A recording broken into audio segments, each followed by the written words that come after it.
A pleasant morning to everyone. It is my great pleasure to be part of your 2020 Division Basic Education Research Conference, and with the theme Directing Research Towards Flexible Innovations in the New Normal. Alam po nating lahat na ang COVID-19 ay isang hamon sa ating pagpapatuloy para sa pagtuturo at pagkatuto ng ating mga anak. At alam po natin na sa new normal na ito, binibigyan natin ng opportunity ang mga kabataan upang lalo pang malinang ang kanilang kaalaman, mga kasanayan, at siyempre po ang wastong pag-uugali. Kaya po dito sa tema ng inyong BBERC, we have two important words to address: doing research and connecting this research to innovation. And we have a very unique context because the health outbreak is here. Nevertheless, we are always given reminders on how to take good care of our health, our safety, and security. Sana lagi nating bigyan ng atensyon at pansin para po hindi po tayo masyadong ma-stress, hindi rin tayo masyadong maging anxious, and most importantly, para wala tayong mga madidevelop na depresyon. Kaya hayaan niyo po ako na magbahagi ng ilang kaalaman tungkol po dito sa tema ng DBERC ng SDO Isabela. Of course, we do research and innovation because we like to address the battle cry of our Department of Education, which is the sulong edukalidad. Alam po nating lahat na ito ay mayroong tinatawag na metaphor, which is the kite. So we need to do kite flying even amid the pandemic. And it means addressing letter K, the implementation of the K-12 curriculum. Letter I, let's improve the learning environment. Of course, our learners are in their respective homes while they are learning, and the learning environment has shifted from the face-to-face in school to learning at home with our learning facilitators who are our parents. Of course, letter T, teachers upskilling and reskilling. Alam po natin lahat ng ating mga guro, sila po ang atin din pong pag-asa upang may sakatuparan ang ating mga layunin habang natututo ang ating mga anak kasama ang kanilang mga magulang.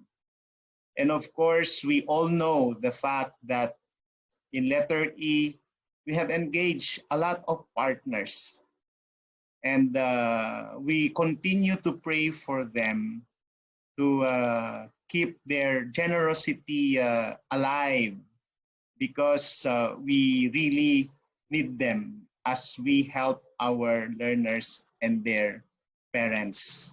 So paliparin natin ang saranggola habang sinusulong natin ang edukalidad. In this diagram, we show an important relationship between research and innovation. Mapapansin niyo po dito that to be able to do research, we always start with a problem. Then after that, we'll be able to come up with some conclusions or generalizations. So in doing research, we create new knowledge. And with this new knowledge, we can use this to innovate, and for us, of course, to be able to produce some gains. Of course, this is not only about money, but in the field of education, we are more on producing learners who, after senior high school, will go to the different curriculum exits. Just like in this slide, we will see that in doing our research, our efforts will be geared towards the improvement of the K-12 implementation. Amid the pandemic, we are called to revisit our learning competencies. That's why we have the most essential learning competencies. And in implementing these MELCs, we are going to use different learning delivery modalities. So there are innovations in the new normal, and these innovations shall still are still being related to the improvement of the curriculum exits, namely higher education, employment, middle level skills development, and entrepreneurship. After all, when these learners have reached their goals after a senior high school, we continue to trace them. That's why it's also important to do a tracer study. Of course, we spend a lot to be able to deliver quality education, and the return on investments would be on the quantity and quality of our senior high school graduates. As we continue exploring research and innovation, we also connect to this research and innovation, our ISO 9001:2015, which is the quality management system, particularly on clause 10. So clause 10 of the ISO 9001 has something to do with continual improvement. So we all know that in monitoring and evaluation, in research, in continual improvement, we consider also innovation. So in this framework of ISO 9001:2015 on quality management system, we have here the inputs. This is the process, and this includes continual improvement. And then the output would be on the customer satisfaction and on the improvement of the products and services that we deliver to our learners. Sa makatuwid po, kapag ang pinag-uusapan po natin ay monitoring, evaluation, research, continual improvement, and innovation, we are of course addressing the clause 10 of our ISO 9001. We all know that SDO Isabela and all other SDOs in Region 2, including the regional office itself, you are all ISO 9001 implementers. And we salute all SDOs and the RO for this feat in the field of basic education. And therefore, As we continue to, do continual improvement in the different processes and operations in our respective schools, districts, and division, let us not forget that in the continual improvement, we always consider here the interplay of research and innovation. We all know too that in DepEd Order 16, series of 2017, we have the research management guidelines. Research there was defined clearly such that we do not only produce research, we should also utilize them. There are many ways to utilize our researches. Of course, once researches have been produced, we also need to disseminate them. So this triangular relationship of research production, research dissemination, and research utilization is very important in order to improve teaching and learning. We also consider here researches related to our human resources. In the DepEd Order 16 series of 2017, the research was defined clearly. The different parts of the applied research and the action research were elaborated clearly. Meanwhile, while looking for a very clear definition of innovation, I came across the Philippine Innovation Act, or the Republic Act 11293, and its implementing rules and regulations.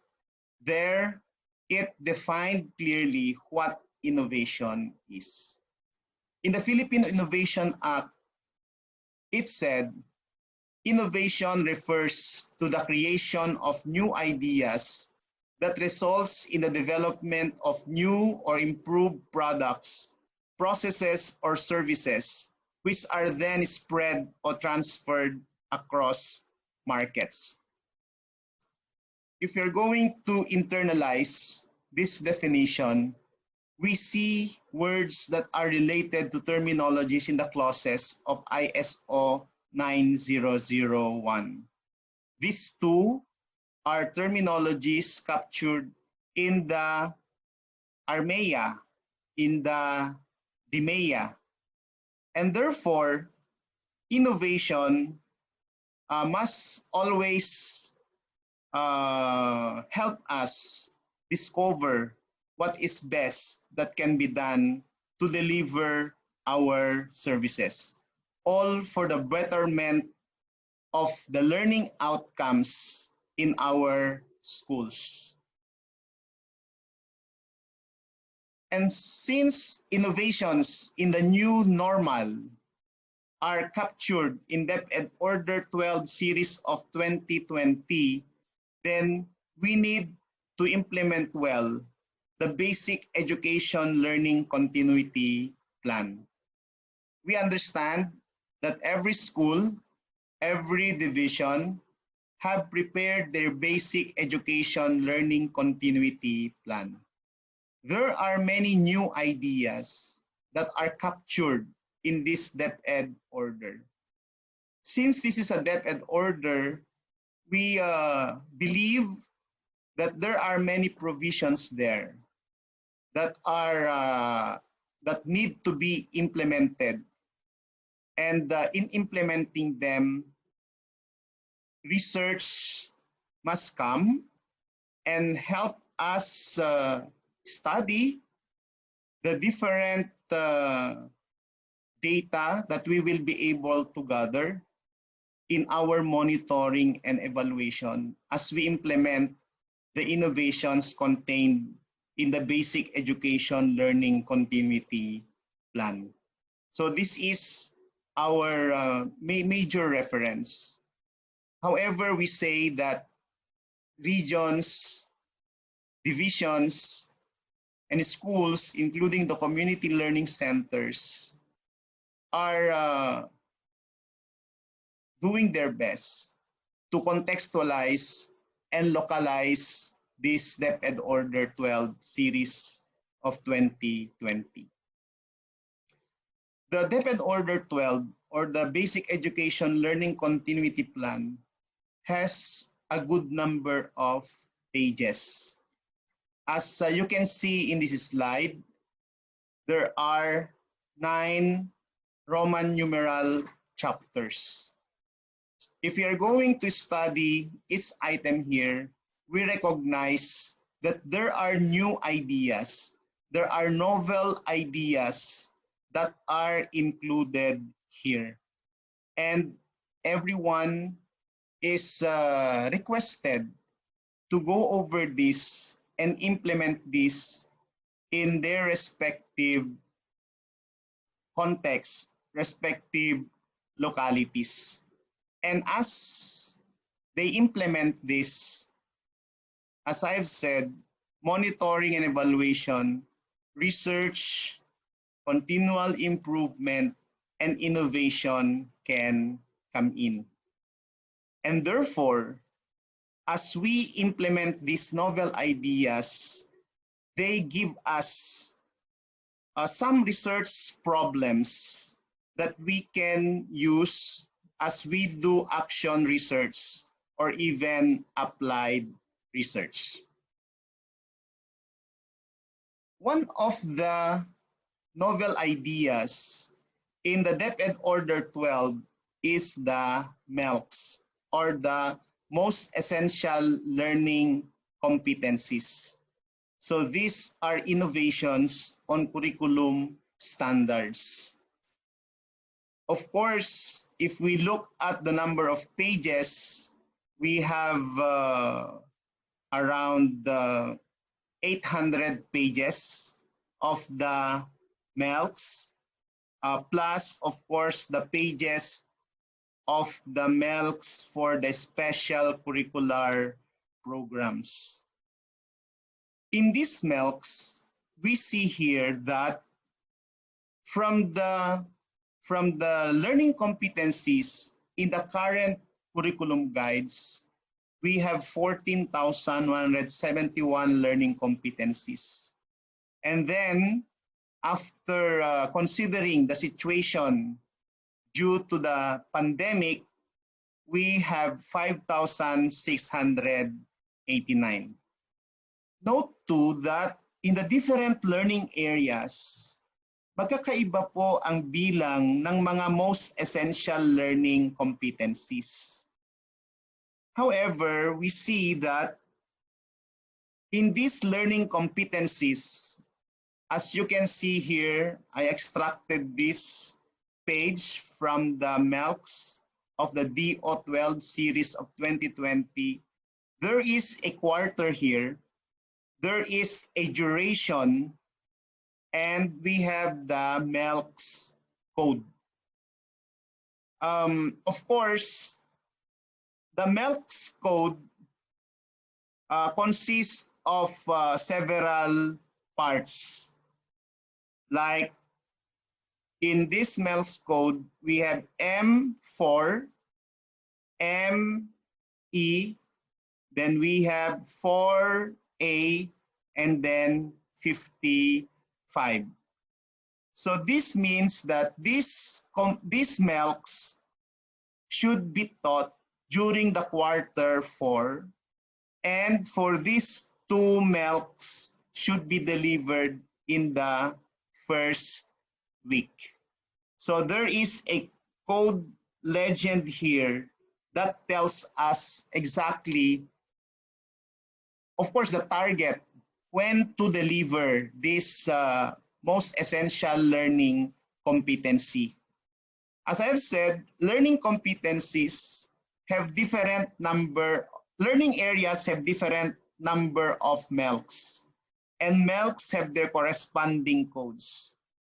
And the codes dictate the time allotment. So it means that if we like to determine the time allotment per most essential learning competency, just go to the code of the said most essential learning competency. Of course, these most essential learning competencies have to be taught in the classrooms, although there will be no face-to-face yet because of the threat of COVID-19. That's why we have the modular and online distance learning. These are the learning delivery modalities, and there are various strategies that were suggested through CI Memo 162. These are the suggested strategies in implementing distance learning delivery modalities for school year 2020-2021.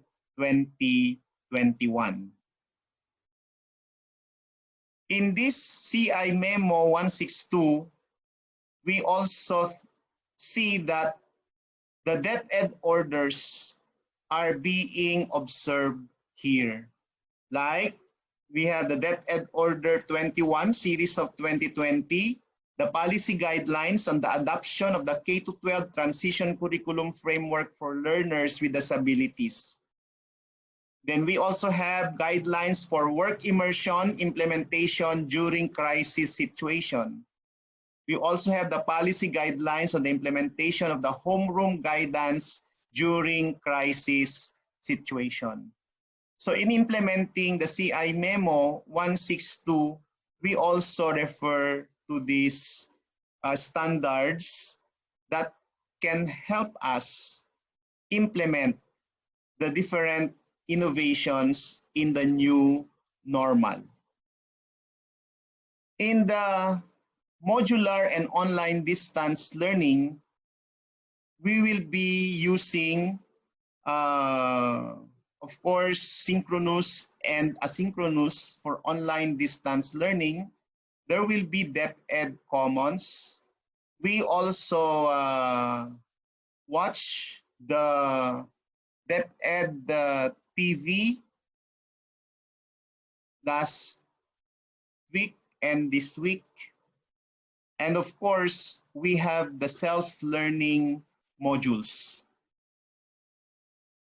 According to CI Memo 162, Series of 2020, the self-learning modules are considered as the primary and ideal learning resource amid emergencies, crisis, and health outbreak. This is the essence of provision number 5 of CI 162. In item number 6, it said, other learning resources like textbooks, learner materials, MELC-aligned teacher-made videos, audio lessons, modules, activity sheets can be used in support to the self-learning modules. An example of a self-learning module, this is a cover page in English 4. Previously, we call this the alternative delivery mode module. Now it is becoming a popular term called SLM, or the self-learning module. In DepEd Order 18, Series of 2020, it defined self-learning modules as self-contained, self-instructional, self-paced, and interactive learning resources for public schools intended for learning a specific topic or lesson where the learner interacts actively with the instructional material rather than reading the material passively. So from here, we can say that our learners who shall be using the self-learning modules shall interact with the content of the self-learning modules.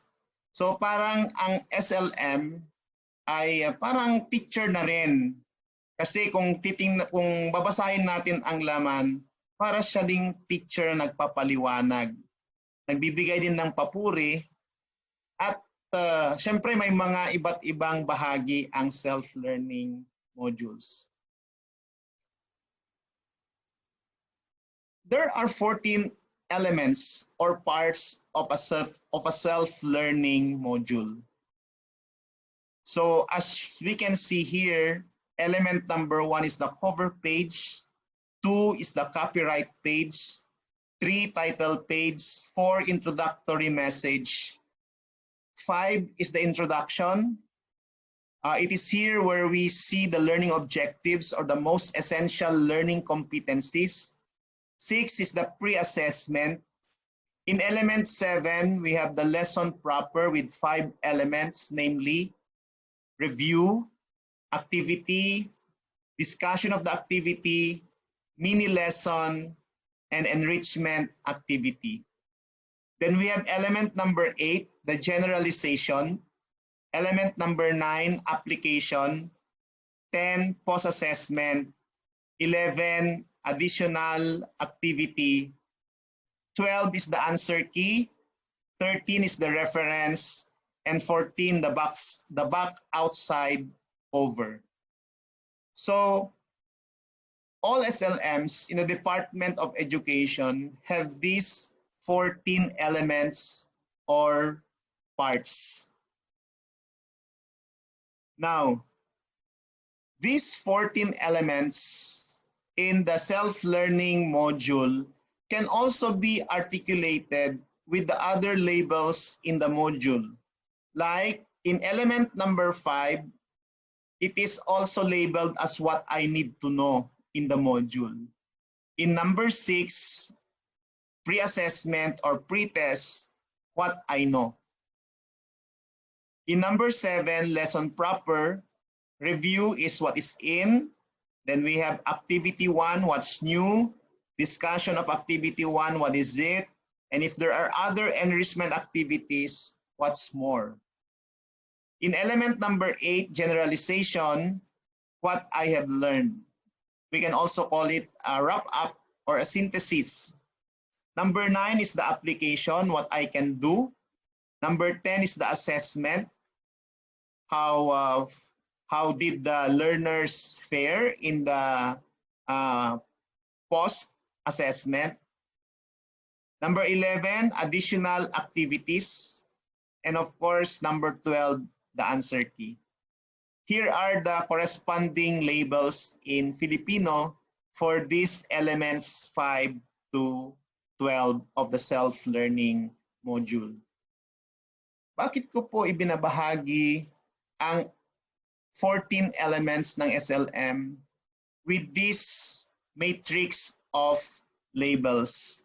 Because in doing research later on, we can consider this as some of the independent and dependent variables. It is interesting to note that nationwide, many of our learners will be using the self-learning modules. We can also consider this as an opportunity to explore the effectiveness on the use of the self-learning modules. As I have said, we consider the self-learning modules as innovations in the learning resources. And as we implement the use of the self-learning modules, it is opening up opportunities for all teachers to do an action research, or for supervisors and school heads to do applied research with the sole purpose of improving the K-12 implementation and assuring our learners that when they graduate from senior high school, they can find themselves in any or a combination of the curriculum exits. Let's take a look at one specific research example using DO16 in relation to the use of SLM. For example, my research title is Learning Outcomes While Utilizing Purely Self-Learning Modules in, say, Mathematics for Grade 6 during the school year 2020-2021. So, kunwari po, ito yung research title ko. Of course, it can still be improved. One suggested process in crafting the research framework or paradigm is through a 3-box device. Maganda po na gawin muna natin ito para madali pong ma-derive ang mga research questions or research problems natin. This is a 3-box device that shows only the variables. So the independent, the dependent, that a researcher likes to explore. So box 1 would be independent variables, box 2, the dependent variables, and box 3, plan of action after making a conclusion and recommendation. This is a sample framework for non-experimental research. So kunwari po, base doon sa gusto ko na aralin, ang independent variables ko could be the learning facilitators at home. So pwedeng magulang, pwedeng mga nakatatandang kapatid, or mga kamag-anak, or pwedeng a combination of this. O pwede pa namang dagdagan yung ating independent variables just in case, or the categories of the independent variables. Ang dependent variables din natin pwedeng dalawa. Can be the time to finish, for the learners to interact with the parts of the module. So kasi kailangan din pong ma-determine kung ilang minuto ang ginugugol ng bata sa kanyang pag-aaral base doon sa mga bahagi ng self-learning module. Kasi po iba-iba naman po ang pacing ng mga bata. Dito na rin natin ipapakita ang differentiated learning or differentiated instruction. And then, yung mga learning outcomes, pwede po nating i-record ang mga pre-test scores, mga formative scores, the post-test scores, and the portfolio scores. And then, ang magiging resulta nito would be the basis for the adjustments in our learning delivery. So based from this, we can derive the questions. So the first box, we can craft here the question number 1, box 2 for question number 2, and box the connection here will represent the question number 3, and then for box 3 we can craft question number 4. For example, based on what I shared a while ago, we can craft research questions this way. For question number 1, what is the profile of the respondents in terms of the learning facilitators at home? Siyempre, tatanungin natin dito yung mga magulang o mga bata kung sino yung mga adults na tumutulong sa kanila. Siyempre, iba-iba po din ang sagot dito. Sa dependent variables natin, for question number 2, there could be 3. So A, what is the average time spent by the learners in interacting with the parts of the SLMs? The second one, 2B, what are the mean scores of learners in their pre-test, the formative, the post-test, and even their portfolio? And then letter C, what could be the relationship, okay, between the average time spent by the learners in interacting with the parts of the SLMs with their scores in the pre-test, formative, and post-test. So kung ano man yung magiging resulta nitong questions 2 questions 1, 2, and 3 will serve as input for our question number 4. So what are the adjustments to be made in the learning delivery? So kung, if it's not too much that our action researchers, pwede po ninyong i-consider itong simple na design na ito. Maybe it can help us improve monthly or quarterly in our learning delivery. So I suggest a research data gathering instrument. So it looks something like this. So suggested data gathering tool, SLM time frame, target versus actual. So we're going to accomplish this based on the self-learning module. Okay, so of course the teacher researcher will can use this data gathering instrument. So check din niya kung anong ginamit na learning delivery modality. In this sample research title, of course it will be focused on the modular distance learning. And then for the first column, these are the SLM elements. Then the second column will be the learning tasks and assessments. These are the SLM pages. Now, should the teacher like to improve the content or the strategy in the SLM, can make use of the learning activity sheets or textbook pages. So the teacher has to design or determine the time frame for each of the parts of the module. After, of course, consulting the school head or the head teacher of the department. So for example, this part has this number of minutes, okay? And then the parents can use this part to determine the actual time spent by the learners in accomplishing each of the parts.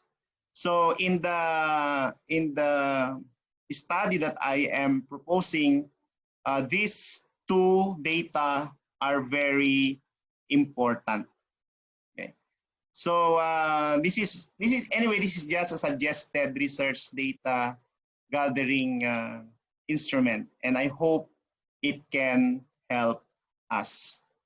Of course, there are other research titles that we can craft based on the MELCs, based on the learning delivery modalities, based on the learning resources, whether TV, radio, or SLMs as standalone.